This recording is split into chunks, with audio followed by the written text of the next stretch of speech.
Welcome to our Facebook live crafting session from Come Crafting with Jill and Jez. I'm Jill. And I'm Jez.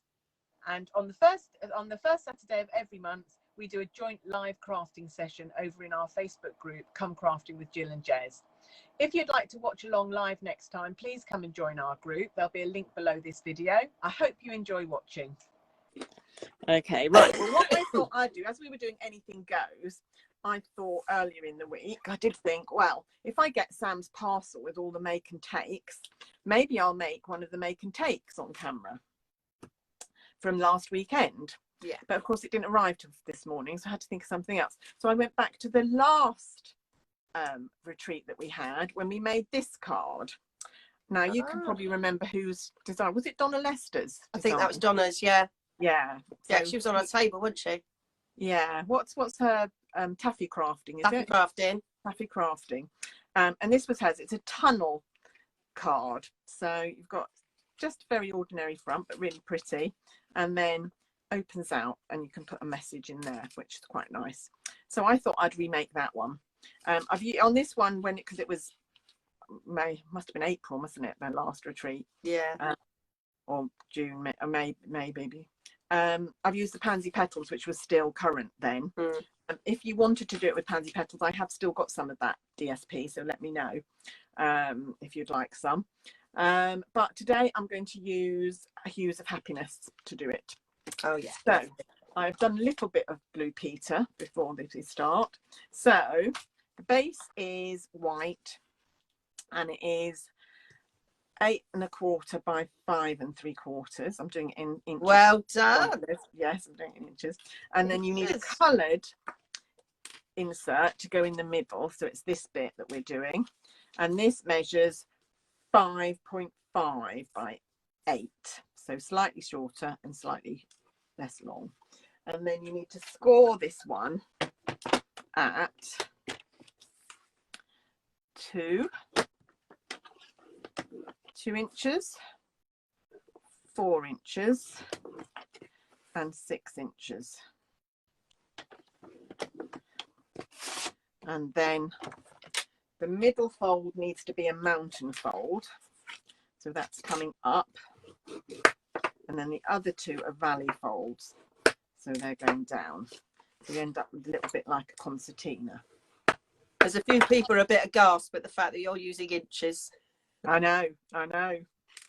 It's because I'm following Donna's. I'm going to say it's because the measurements that you're following were in inches. You haven't worked them out. No, I haven't worked them out. If I was designing it myself, I would have used the centimeters. Yeah. Right. Okay. And now what we're going to do is we're going to cut a circle in the middle of this piece here. So I'm using the largest. I think it was the largest. Let me just check. I think I'm just going to use a bigger one. Yeah, that one wasn't quite as big, but this one's a bit bigger. So, and you need to position this a little bit more towards the top than the bottom of the card, but in the middle with that center fold going down the center of the circle. And we're going to cut that out. I just got a tune from the 80s playing in my head now. That my baby is a centerfold or something like that. You know what I mean? Huey Lewis, is it? That's the one. There you go. Right, so we're just going to cut that out.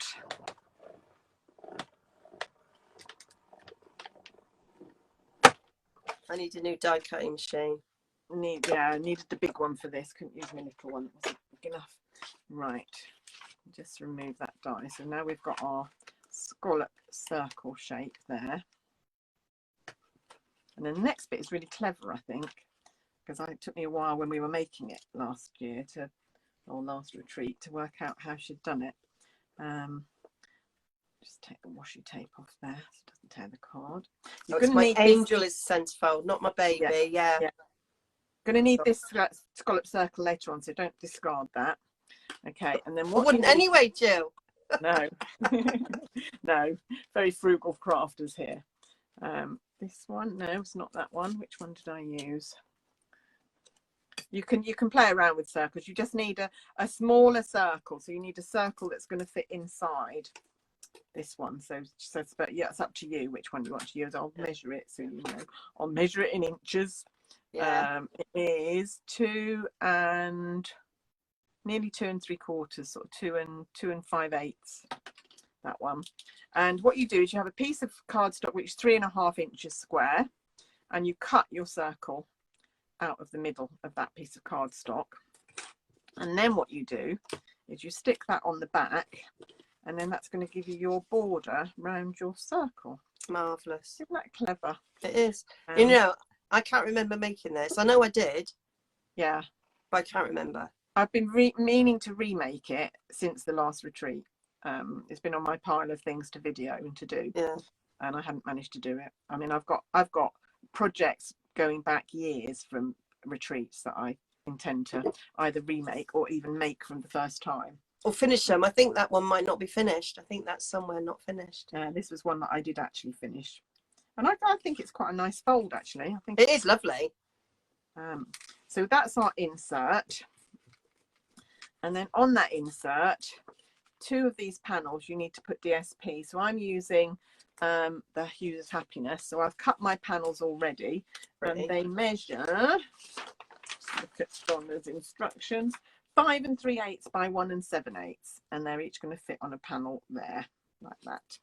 So I'm just going to glue those down as well. I love this paper. I think this is my favourite paper in the catalogue.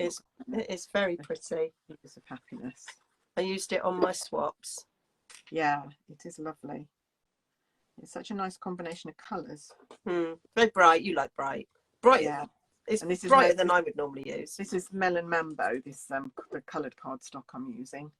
That's one of your favourites though, isn't it? Yeah, yeah, it is. Although polished pink I really like, but of course we're going to lose polished pink. So you can have mine. Unless there's a colour refresh and it gets put into the main colour families. We were going to do some swapsy. I was going to get your evening evergreen, wasn't I? Yeah, I know. We'll have to do it by post. We will. I'm Next really pre-order. I'm really short of polished pink if you've got any. Yeah, I have. I'm not sure. Not one I use often. Yeah, I'm not sure I need another whole pack, but no. There. So that's, I won't have bought a whole pack. Might have 6 or 7 sheets, maybe. That's our pop-out bit. So I just folded that. So I folded this white circle as well as I did it, because that wasn't folded before. Now, this is going to go on here. So you need to lay this on here where it's going to be positioned. And Donna didn't say to do this, but I find it easier if I just mark where my circle is, because we're going to stamp our sentiment on here. So I just marked.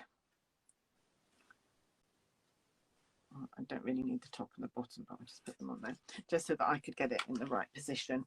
And I'm using inside, I'm using this stamp which says, "No one deserves a happier birthday than you." And it's from the Flowering Tulip set. I think that's quite a nice sentiment. Usually I only go for happy birthday.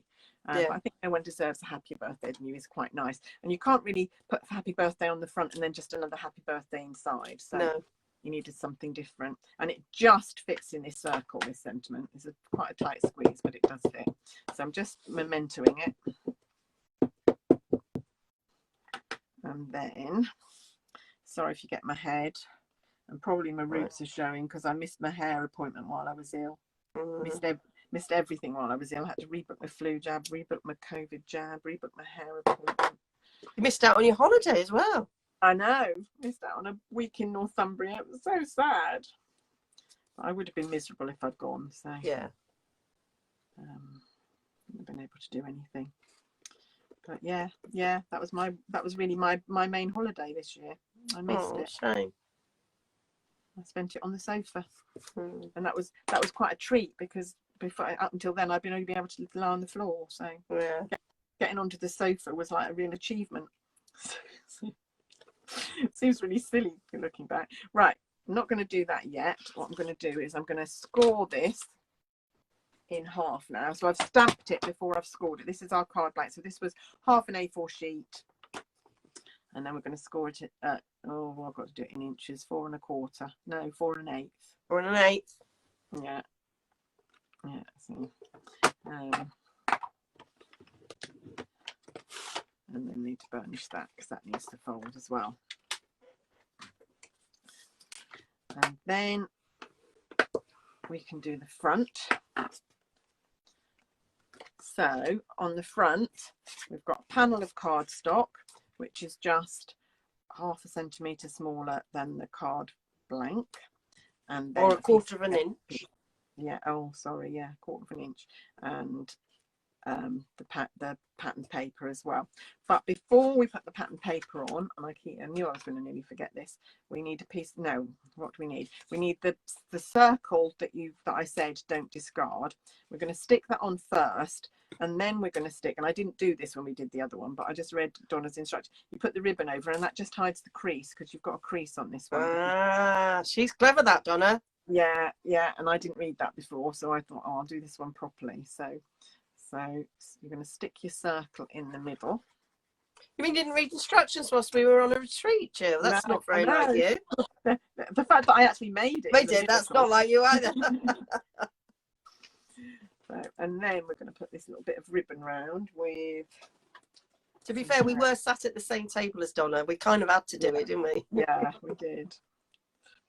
Yeah. And it was one of my favourite projects from that weekend as well. Yeah. So it was cool. Yeah. I'm not sure where mine is. I might have given it to someone, actually. I might have had a birthday and given it to them. Well, lucky them. Yeah. Nice card. Right, so a little bit of tear and tape. I'll get the backing off. Secure down my ribbon. Doesn't matter if it shows through because I'm going to cover that up with a white circle in a minute.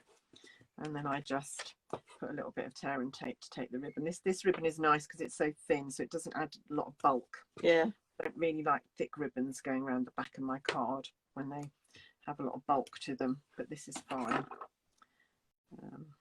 And this is polished pink ribbon, which obviously is not melon mambo, but I think you get away with it. Right, Penny's asking, how do you get your ribbon wound up so nicely? I think I might have done that. What, this? Yeah. I just wind it around my hands, and then I just have a little bit of paper that I just... Yeah, but I think I might have done that one because we shared it, didn't we? Yeah, maybe. Yeah. I do it exactly the same way. Just use your fingers, wind it round, then get a bit of paper and a bit of sellotape, secure it. I was keeping them all on reels, but I've run out of space on my shelf for reels. I've got a lot of retired ribbons that I don't really want to get rid of. So yeah. There. So now I can glue that onto my panel, like so. So it's just going to have a little board around it.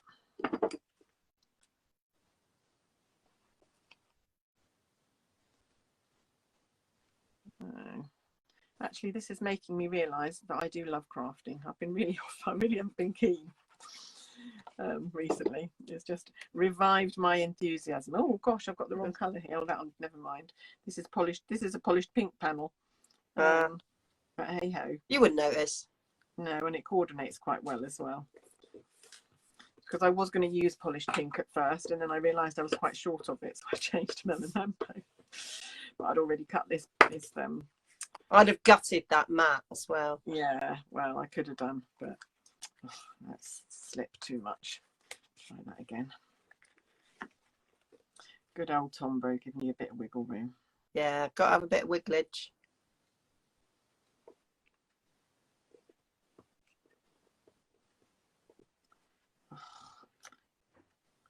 You know, things that are really simple when you're just doing them on your own turn into really make them look really awkward when you do them on camera. Right, there we go. Right, and now we've got the other circle that we punched out from here. So we've reused this pink one that we cut out, and now we're reusing this white one that we punched out. And that's just going to go on the front there with happy birthday on it. And this happy birthday is from one of my favourite stamps from the current catalogue, which is lots and lots of different happy birthdays. Thinking of you, thank you, just a note. So really nice, really worth splurging on that. Great set that. There's always a greeting that's the right size in that set, and that's just going to go in the centre of my circle like that, like so. Marvelous. Then that's going to stick on the front of my card.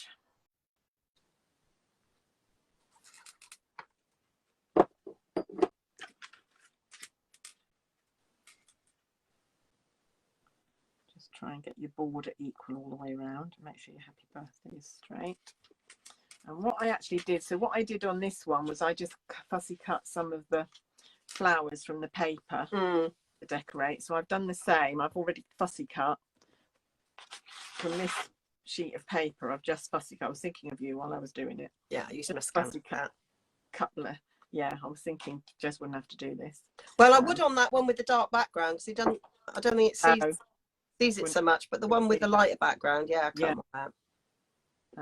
So yeah, so just a couple of little flowers to pretty that up a little bit. You could use gems or those flower flourishes. There's a nice set of gems that matches that DSP. Yeah, actually. Yeah. Which is just over there. Do that if you don't like fussy cutting, but I don't mind fussy cutting a couple. I wouldn't want it to do hundreds of these, but no, it was fine. And then just in the middle, we can now stick our pop out tunnel. Oh no, I've got to stick this on the front of the card first. That helps. Yes. Let's put that on the card. Make sure I do it the right way up so my messages. Yeah. How many times have we done that? Ask me how I know. Done that a few times. Yeah. When I used to teach Key Stage 1, we made cards and they, you know, did their cards upside down the wrong way round. Opening the wrong way. Yeah. Yeah. But my favourite ever, excuse me, was my Mother's Day card from my son one year when he was about 5 or 6. And it said, "Happy Mother's Day, Mummy. Love from Joseph Chapman." Oh, that's so cute. Wasn't really in any doubt about which Joseph it was. No. Right, so now we're just going to stick this. I'm going to do the right hand panel first. Actually, I might have just done them both at the same time, but then. Yeah, well, I'm just following Donna's directions. This is what she said to do. So all right. Following her directions, but you do need to make sure that once you've stuck it down, that your creases line up. Yeah. That the crease in the middle and the white lines up with that. So that's that. And then it's just this one to do. Probably safer to do it that way. I'd have just. Yeah. I'd have just. You could do both at once though, yeah, but. I'd have probably done it wrong as well. And I'd have pulled it back up and restuck it. Yeah. Might have said some rude words. So just all needs another little burnish. And you've done it. Yeah. And then you are done. Those ones as well. There. Marvellous. God. Well, for somebody who hasn't been crafting for 4 weeks due to being in excruciating pain, you've done an amazing card. Well, I quite like it. I thought you just stuck to something simpler. That's great. Yeah, well, yeah, no, but I mean, it is quite simple. It wasn't that complicated, was it? No. I did have to read through the instructions a couple of times before I came on camera, but lovely. But it worked. Excellent. Really lovely. Thanks so much for watching. I hope you enjoyed my projects. Now you can pop over and watch Jez's project, and watch her half of the live video and see her amazing projects that she's making. Bye. Bye.